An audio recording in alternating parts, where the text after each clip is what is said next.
Hello, everybody. Dorothy Morgan here, longtime professional astrologer. Today, we're going to talk about April 23rd. We're in the last quarter moon phase. So that is important to talk about. We're also going to, like we always do, work with the Astro dice. And where's that lid? Here it is. These cards. So let's get started on the astrology. I'll share my screen with you. I will show you the chart that we have up right now. So here we are. This is the last quarter moon.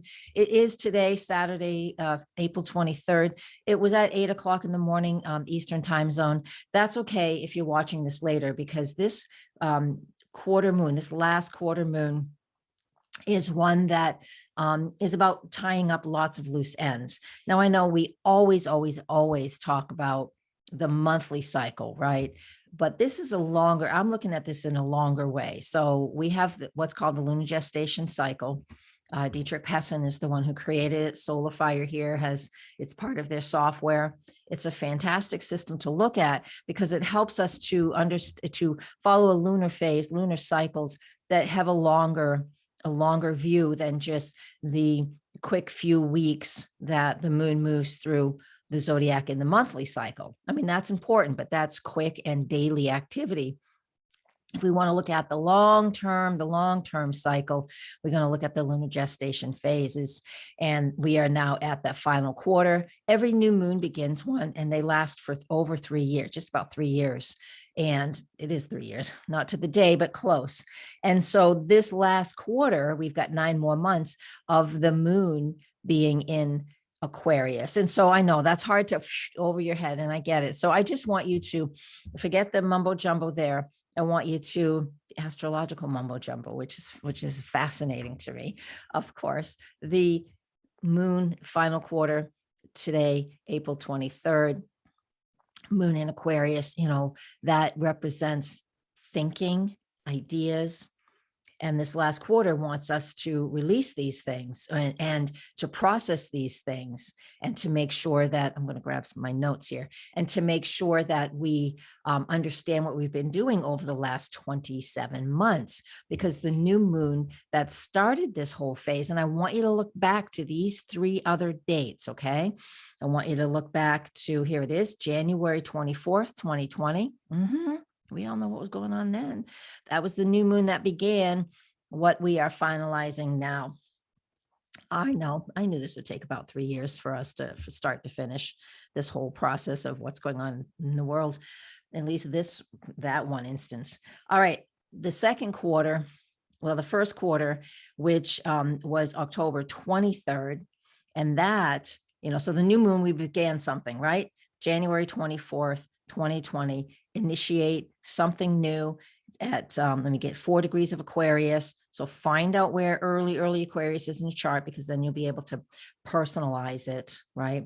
What house, if it's connected to other planets. 9 months later, October 23rd, 2020, 0 degrees of Aquarius was the first quarter moon.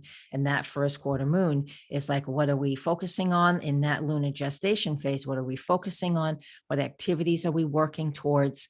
What is helping us to move towards the full moon? So move towards more. And that would be October 23rd, 2020, first quarter. Okay. That was 9 months. 9 months later, we have the full moon, and that was July 23rd, 2021. So last year in July, we had a full moon at 1 degree of Aquarius. So that full moon is the reflection of what we've been working on over the last 18 months. And, anything to do with associations with relationships and partnerships, because full moons are always about that. What are we being shown? What are we engaging? All Aquarius qualities, plus you have to find the location of this in your own astrology chart. I have it in the 10th house, so it's all about my work, my career. How have I shifted this? How have I changed things? Oh, that just reminded me of something that I've been trying to contemplate. I can't tell you because it's too... but it works. That's why I love working with these lunar phases. Not every single lunar phase. We have one that starts every new moon. However, not everyone is hugely significant for everybody, but you can still see, especially if you journal, you can still see what processes you began at new moons. And especially if you are a new moon ritual person, keep those journals for at least 3 years so you can look back to at least see what you started. Yeah. If you don't journal, or if you do, but it's hard for you to do, at least do it at the new moons and the full moons. And if you can, at those quarters as well. Every good astrology calendar is going to give you the quarters. All right, just like Llewellyn, because it's the last quarter. That's today. All right, so look at those things. And now we're back to, right now we're at that last quarter. And when we're at that last quarter, it's about wisdom. It feels like Capricorn, it's about wisdom and patience. And what loose ends am I tying up? What have I learned over the last 27 months? I've got 9 more months to finish this cycle, because it starts again in January 2023. The cycle of Aquarius, new moon, first quarter, full moon, last quarter. All right. We have one every single month. I know that's a bit much. Sometimes it's hard to fathom this, but it's just a bigger picture, a longer picture. Let's do the Astro dice. I'm going long on this. I have 10 minutes to get out of here. I have so many things. I have to go get my grandson to baseball. I will not be here when I premiere this. I'll be at baseball game. Hopefully I'll be driving. All right. Ready? What does Spirit want us to know? Or if you have a question, what they're asking us to do is, I have the moon in Aries in the 4th house. So 4th house is home and family. So perfect. The moon is, again, as well, our emotions, our daily activities, home, family. The moon in Aries in the 4th house. Even though I'm going to do this because I want to go spend time with family, this is actually, which is fine because I'm choosing to do that. And that's what the moon in Aries says. What do I need? What do I want? I want to go do that. So I'm going to put other things aside because I'm making a choice. I've been an individual for a long time, so I know how to make my own choices and do the things I want to do. But sometimes I do things that other people want me to do too. I don't escape that process either. So this is all about choosing what you want to do, especially in regards to moon and 4th house qualities, which is family, especially our family of origin. They give us a lot of, what to deal with sometimes. And we give them that too, I mean, it's yeah, goes around, comes around.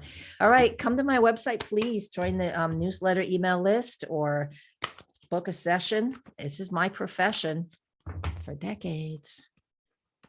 Let's pull a card. And while I'm doing that, thumbs up, comment below, share on your friends. That's how, oh my God, I pulled owl medicine again.